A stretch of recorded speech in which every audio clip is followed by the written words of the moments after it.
Sometimes when I sit down to read you a story, I think to myself, when was the first story ever told? Was it a story of an epic hunt told by a primitive hunter? Did the story eventually evolve, and did the hunter create a cave drawing to further illustrate the point to his audience? Could this be the first use of instructional technology as we define it today? It is possible. You see, everything evolves over time. Even the definition of instructional or educational technology as we know it today has changed many times over the years to fit the current landscape.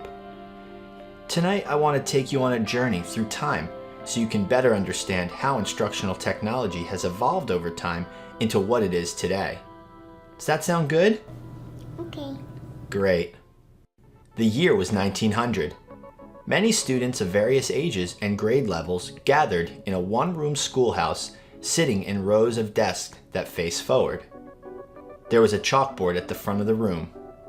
Oftentimes, students had a school slate at their desks where they could work on math problems, spelling, and other lessons with the ability to clean the slate easily. Many times, students had double desks and also shared books. Pencils and paper were also used in the classroom.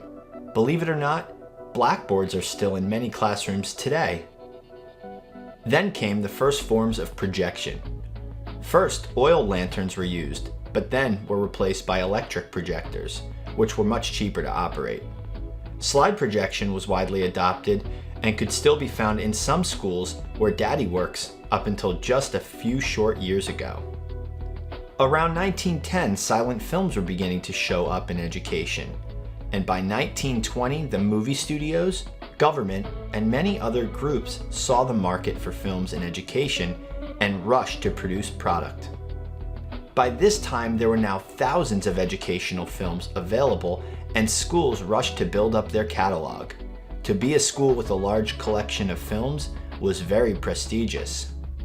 The 1920s was where radio first started to find an audience. Radio was the way to reach the masses and began to take off as we entered the 1930s. This was the first form of distance education, but didn't work particularly well because it was difficult for an educational broadcast to line up with lessons being taught in a classroom, especially when schools were so spread out and there were not standard lessons being shared between the schools.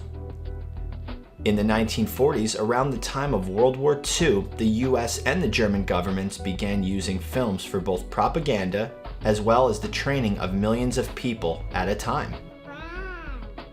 The US government was also testing to see what the instructional effectiveness of these training materials was. Filming techniques we still use in training videos today were created back at this time in history. Pretty cool, huh? Cool. In the 1950s, TV found its way into our classrooms and was also in many homes in the US. So. Yes, a show. TV shows. Funny to think, you have never even seen a show on TV.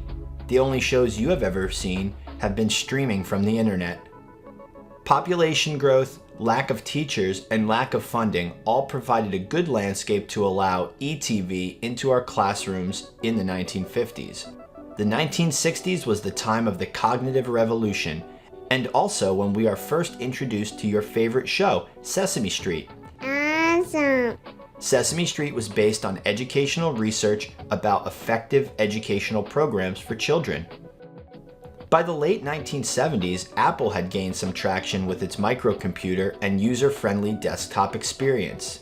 Presentation software, word processing, and games were all at the fingertips of our students and teachers. In typical 80s fashion, it was a time of excess. We now had computers, cassette tapes and Walkman, CDs and Discman, VHS tape, beta tape, video players, video cameras, endless software programs, and the list just goes on and on. Film and radio have mostly fallen to the wayside inside our schools by this time. The 1990s was the World Wide Web. This is something that you have and will most likely take for granted as you were born in the year 2010. But I assure you, it was and is a pretty big deal. The internet connected the world and provided a pretty graphic user interface to explore it with. Ooh. Not so pretty by today's standards, of course. We've come a long way. We are now in the 2000s, the 21st century. Technology is expanding exponentially. It is now all about being connected to information anytime, anywhere. It's about collaboration and communication. The web itself has evolved into a very active environment, and we see the same evolution happening within the walls of our classrooms. We no longer want to sit in rows and be talked at by the sage on the stage. We want to be actively involved. We want to have discussions, and we need to be able to ask questions. Our schools are preparing our children for jobs that don't currently exist on technology that will be outdated by the time they exit our classrooms. This iPad, much like you, didn't even exist 2 years ago. And by the time you can understand all of the things I just told you, this iPad will be a relic. Okay, Dada. So the moral of the story is that we are in exponential times. Things are changing fast, and it's important to be able to adapt and be a global citizen and 21st century learner. So I leave you with this quote by Lamartine. History teaches everything, including the future. Good night, sweetheart. Na, na,